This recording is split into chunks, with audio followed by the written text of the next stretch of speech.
ሰላምና ጤና ይስጥልን የአምዛራ ሚዲያ ዜና ቤተሰቦች ለአሁን የተመራረጡ መረጃዎችን ይዘን መተናል። አስቀድመንም አበይት ነጥቦቹን እንንገራችሁ። በምስራቅ አማራ ኮሎኔሉን ጨምሮ ሌሎች ምርኮኛ የመከላከያ ሰራዊት አባላት በድሮን ጥቃት መገደላቸውን የዓይን እማኞች ለአምዛራ ሚዲያ ተናገሩ። በፌዴራል መንግስቱ የተፈጸመ እንደሆነ በሚገመቱ የድሮን ጥቃት በፋኖ ኃይሎች ጊዜያዊ ምርኮኛ ማቆያ ማዕከል ላይ የነበሩ ምርኮኞች በጠቅላላ ተገድለዋል ብለዋል። ቀዳሚ ጉዳያችን ነው። የመከላከያ ሰራዊቱ በበኩሉ በሰሜን ወሎ ዞን የመሸገውን ጽንፈኛ ሲል የገለጸውን ኃይል መምታቱን አስታውቀዋል። በሰሜን ወሎ ዞን የተሰማራው ጦር ክፍለ ጦር አዛዥ ሌተናል ኮሎኔል መለስ አሻግሬ ክፍለ ጦሩ በአካባቢው መሽጎ ህብረተሰቡን ሰላም ሲነሳ በነበረው የጽንፈኛው ቡድን ላይ በወሰደው የተቀናጀ እርምጃ ጽንፈኛ ሲል የገለጸውን ኃይል ከጥቅም ውጭ በማድረግ ንብረቶቹን በቁጥጥር ስር አውሏል ብሏል። ታደምጣላችሁ። በተመሳሳይ ሌላ ዜና በሸዋ ፋኖ ኃይሎችና በፌዴራል መንግስት የጸጥታ ኃይሎች መካከል ከፍተኛ የተባለ ውጊያ መካሄዱን ነዋሪዎች ለአምዛራ ሚዲያ ተናገሩ። በሸዋ የሚንቀሳቀሱት የመከታው ማሞ ጦርና የደሳለኝ ሲያስብ ሸዋ ጦር በጋራ በመሆን አካሂደውታል በተባለው መጠነ ሰፊ ውጊያም ድል አስመዝግበዋል ብለዋል ነዋሪዎቹ። የሚያዳምጡት ሌላው መረጃችን ነው። የኢትዮጵያ ሀገራዊ ምክክር ኮሚሽን እንቅፋት እንዳጋጠመው ተመላከተም። የሀገራዊ ምክክር ኮሚሽኑ በትግራይ እንቅፋት እንዳጋጠመው ምክትል ኮሚሽነሯ ተናግረዋል። አብረውን ሲቆዩ ያደምጡታል። የትግራይ ክልል ጊዜያዊ አስተዳደር አዲሱን የደሞዝ ጭማሪ በክልሉ ተግባራዊ ማድረግ እንዳልቻለ አስታወቀም። ጊዜያዊ አስተዳደሩ አጋጥሞኛል ባለው ከፍተኛ የበጀት እጥረት ምክንያት አዲሱን የደሞዝ ማስተካከያ ሙሉ ለሙሉ መተግበር አለመቻሉን አስታውቋል። ሙሉ ዝርዝር መረጃውን አካተነዋል። አሜሪካ ከግሎባል ፈንድ ጋር በመተባበር ሊናካፓቪር የተባለውን አዲሱን የኤችአይቪ ኤድስ መከላከያ መድኃኒት ወደ አፍሪካ መላኳን አስታወቀች። መድኃኒቱን ከትናንት ወዲያ በአፍሪካ ለመጀመሪያ ጊዜ በኤስዋትኒ በነፃ ማሰራጨት መጀመሯ ተነግሯል። ክቡራን የአምዛራ ሚዲያ ዜና ቤተሰቦች አብረውን ሲቆዩ እኒህና ሌሎች ጉዳዮችን የሚያዳምጡ ይሆናል። አሁን ወደ ዝርዝር መረጃውን እናልፋለን።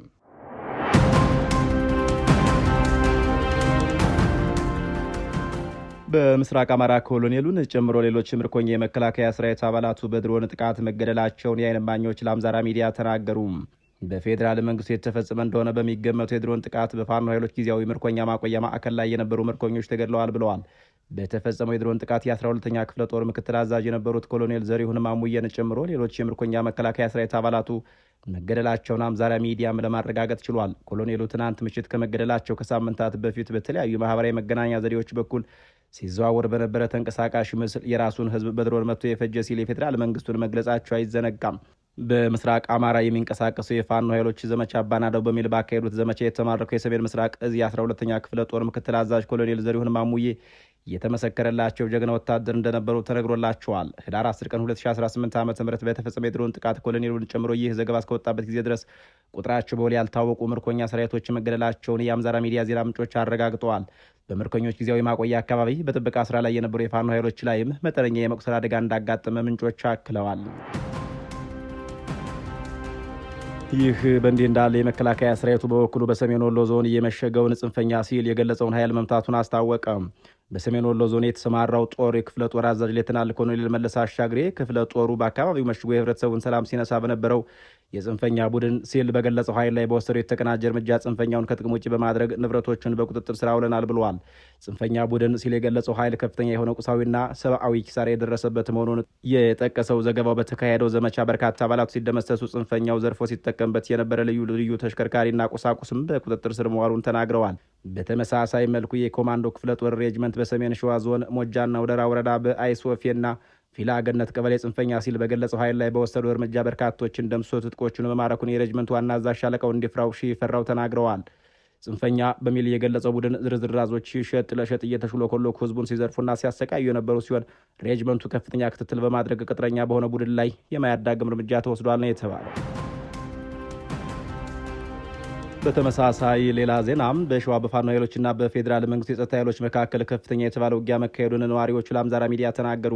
በሸዋ የሚንቀሳቀሱት የመከታው ማሞ ጦርና የደሳለኝ ሲያስብ ሸዋ ጦር በጋራ በመሆን አካሂደውታል በተባለው መጠነ ሰፊ ውጊያ ድል አስመዝግበዋል ብለዋል ነዋሪዎቹም። በሸዋ ቀጠና በፋኖ ኃይሎችና በፌዴራል መንግስት የጸጥታ ኃይሎች መካከል ከአጣየ ከተማ ወጣ ብላ በምትገኘው ልዩ ስሟ በርጊቢ ቀበሌ አካባቢ ተካሂዷል በተባለው ውጊያ ከእስካሁኑ ለየት ያለና ጠንካራ እንደነበረው ምንጮች የተናገሩት። በተለይ በሸዋ ከሚንቀሳቀሱ የፌዴራል መንግስት የጸጥታ ኃይሎች መካከል በ103ኛ አየር ወለድ ክፍለ ጦር ላይ በአካባቢው የሚንቀሳቀሱት የፋኖ ኃይሎች በቅንጅት ከፍተውበታል በተባለው ድንገተኛ ጥቃት ክፍለ ጦሩ ተበታትኗል ብለዋል።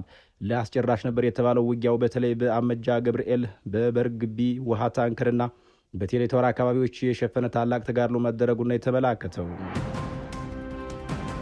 የኢትዮጵያ ሀገራዊ ምክክር ኮሚሽን እንቅፋት እንዳጋጠመው ተገለጸ። የሀገራዊ ምክክር ኮሚሽኑ በትግራይ እንቅፋት እንዳጋጠመው ምክትል ኮሚሽነሯ ተናግረዋል። የሀገራዊ ምክክር ኮሚሽን ምክትል ዋና ኮሚሽነር ሂሩት ገብረስላሴ ኮሚሽኑ በትግራይ እንቅፋት እንደገጠመው በግልጽ ተናግረዋል። ኮሚሽነሯ ይህን ያሉት ህዳር 6 ቀን 2018 ዓ.ም እስከ ህዳር 7 ቀን 2018 ዓ.ም ድረስ በአዳማ ከተማ በተካሄደው የፖለቲካ ፓርቲዎች መድረክ ላይ ነው። በፌዴራል መንግስቱና በክልሉ የፖለቲካ ተወናዮች መካከል ባልተፈቱ ጉዳዮች የተነሳ በትግራይ ክልል የምክክር ሂደቱ ችግር እንደገጠመው አስረድተዋል። ይህንን ስራ ስንሰራ 3 ዓመት ተኩል ሆኖናል ያሉት ኮሚሽነሩ አንድም ቀን የትግራይ ጉዳይ የስብሰባ አጀንዳችን ሳይሆን ቀርቶ አያውቁም ብለዋል። ኮሚሽኑ ወደ ክልሉ ያልተቋረጠ የግንኙነት ጥረቶችን አድርጓል ያሉት ኮሚሽነሯ ከእነዚህም መካከል አቶ ጌታቸው ረዳ በነበሩበት ጊዜ ጀምሮ የነበረው ግንኙነት እንደሚገኝበት ጠቅሰዋል።